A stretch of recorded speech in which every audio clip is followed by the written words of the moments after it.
Bonjour, nous sommes aujourd'hui le 4 septembre. Comme le rappelle opportunément maître Éric Landau, c'est le jour anniversaire de la fondation de la République en 1870.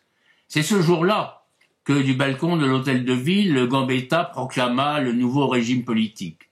Un régime qui depuis, en droit, malgré la parenthèse de l'État français, n'a jamais cessé d'exister. Mais où en est-on 2 mois après les élections législatives inattendues de juin et juillet 2024. Disons les choses simplement. La dissolution n'était pas inscrite dans la nature des choses et les résultats des élections le sont encore moins. Nous n'étions pas vraiment préparés à connaître cette Assemblée nationale tripartie où personne n'a de majorité évidente. Nous avions, sous la Ve République, pris l'habitude qu'il y ait une majorité présidentielle ou une majorité de cohabitation, mais une majorité qui était à la fois stable, cohérente et homogène. Or, nous le voyons de toute évidence aujourd'hui, et de plus en plus tous les jours, cette situation n'existe plus. Il va falloir faire avec. Mais faire avec, cela suppose que nos logiciels intellectuels, nos logiciels politiques, voire nos logiciels constitutionnels, s'adaptent à cette nouvelle donne. Or, j'ai l'impression qu'aussi bien le président de la République que les acteurs ou les observateurs n'arrivent pas à franchir ce pas et à prendre en considération quelque chose qui n'a pas de précédent depuis 1958. Il n'y a pas de précédent de l'absence d'une majorité, mais il n'y a pas non plus de précédent d'un président de la République qui hésite autant et qui ne sait pas véritablement quoi faire. Nous ne sommes plus sous la 4e République ou même sous la 3e. Le président d'aujourd'hui a une véritable légitimité. C'est celle des élections de 2022.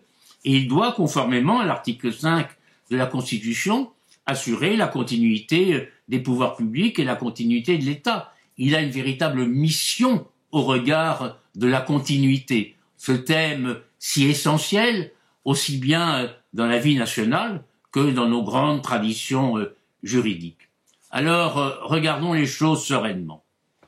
Dans l'Assemblée nationale que nous avons en face de nous, il n'y a qu'une seule majorité arithmétique possible. C'est une majorité composée de la gauche, du nouveau Front populaire, moins évidemment les insoumis avec lesquels personne n'est en mesure de s'entendre, et puis un élément tiré du bloc central, l'ex-majorité présidentielle, complétée par les centristes et des diverses droites. Là, il y a une majorité arithmétique qui exclut les extrémistes, extrême gauche, extrême droite, mais qui n'a pas de réalité politique. Et c'est tout le problème. Une majorité arithmétique est indispensable, une majorité politique, c'est évidemment bien autre chose. Or, quand nous regardons ce qui se passe actuellement, il y a de quoi s'étonner. Dans toutes les grandes démocraties européennes, dans une situation de ce type, les principaux partis politiques, ceux en tout cas qui ont vocation à gouverner, essayent de faire un pas, un demi-pas, un quart de pas, un petit pas, un grand pas, l'un vers l'autre. Aujourd'hui, rien de tel. On passe son temps à s'excommunier de la gauche à la droite, sans parler de l'extrême droite que tout le monde a mis hors jeu. Alors rappelons-le que le parti de Madame Le Pen est le premier groupe parlementaire de l'Assemblée nationale. C'est d'ailleurs une situation démocratique originale, voire anormale, que ce parti ne soit pas représenté dans les instances de l'Assemblée nationale. Il a été mis à l'écart, mais ce n'est pas cela qui facilite beaucoup la recherche d'une solution. Alors, que faire?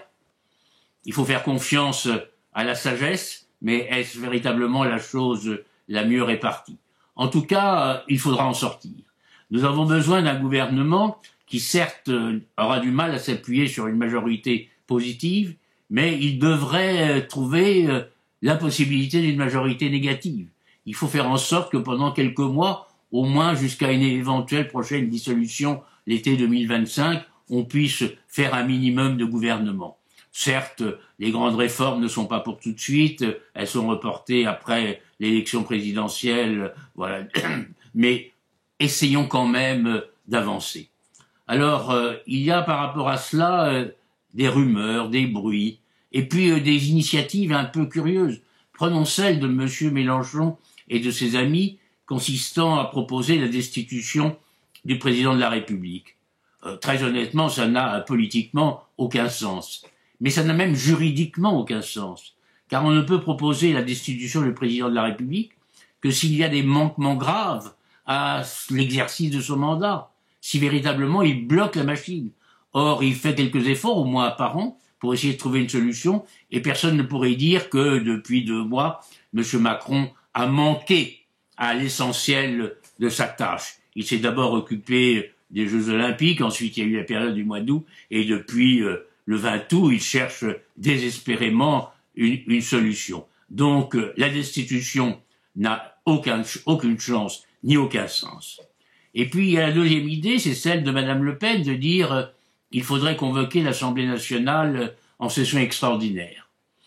Pourquoi pas? Mais que faire? D'abord, il faut une majorité de députés pour proposer une telle initiative, et j'ai pas l'impression que cette majorité existe. Il y a ensuite le fait que le président de la République pourrait arguer du fait qu'il n'y a pas de gouvernement stable pour refuser une telle convocation.